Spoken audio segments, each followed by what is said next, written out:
Hello, I'm Kasey Skirvins, Assistant Manager at Sauvie on the Wildlife Area. Today I want to focus on safety for our four-legged hunting partners. The following are just a few tips and reminders, especially when hunting in colder weather. It's always a good idea to carry fresh water for your dog and use a well-fitting neoprene vest. The vest not only keeps your dog warmer, but helps with flotation, and the dog won't have to expend as much energy trying to stay afloat.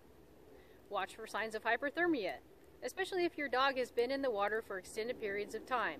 Some of the symptoms include shivering, lethargy, and lack of mental alertness or confusion.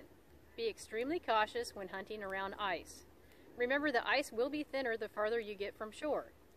Your dog may be able to stand on the ice with no problem near shore, but then run into trouble farther out.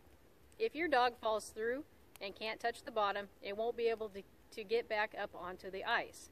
Then it's up to you to break your way out to your dog, and that can take some time. And worst case scenario is if the dog falls through where it's too deep for you to wade. So really think and use good judgment when hunting around frozen lakes. Also, during and especially after each hunt, look over your dog thoroughly. Check for seeds or other debris in their eyes, ears, and between their toes. Check for any puncture wounds or cuts. Many dogs can hide their injuries until you have a big festering mess. So it's best to catch these things early and get them treated.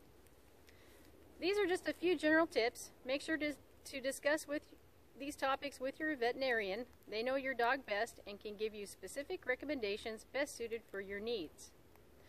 Another reminder about east side check-in procedures. Please do not park at the check station or anywhere else for that matter and jump in with someone else that is already waiting in line. As stated in the regulations, each hunter must check through in the vehicle in which they arrive. Also, please pay attention to the traffic guy. He has a multicolored flashlight. Green means go and red means stop, just like any other traffic light in America. And when you hear your number called, proceed slowly to the check station. There is absolutely no reason to race up the road. And once again, the limit on pintail this year is only one, of which may be either sex. There have been some issues with this last week, so please pay attention to what you are shooting at.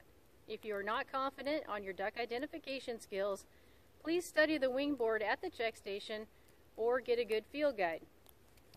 The weather last week didn't pan out as forecasted, which resulted in less than stellar hunting. The harvest was spotty at best, but a few units still produced some good numbers.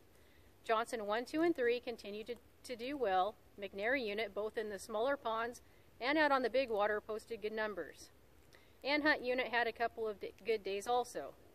Canvasback are still present in good numbers in Mudhen. In fact, last Saturday there were more canvasback harvested than all other ducks combined from Mudhen.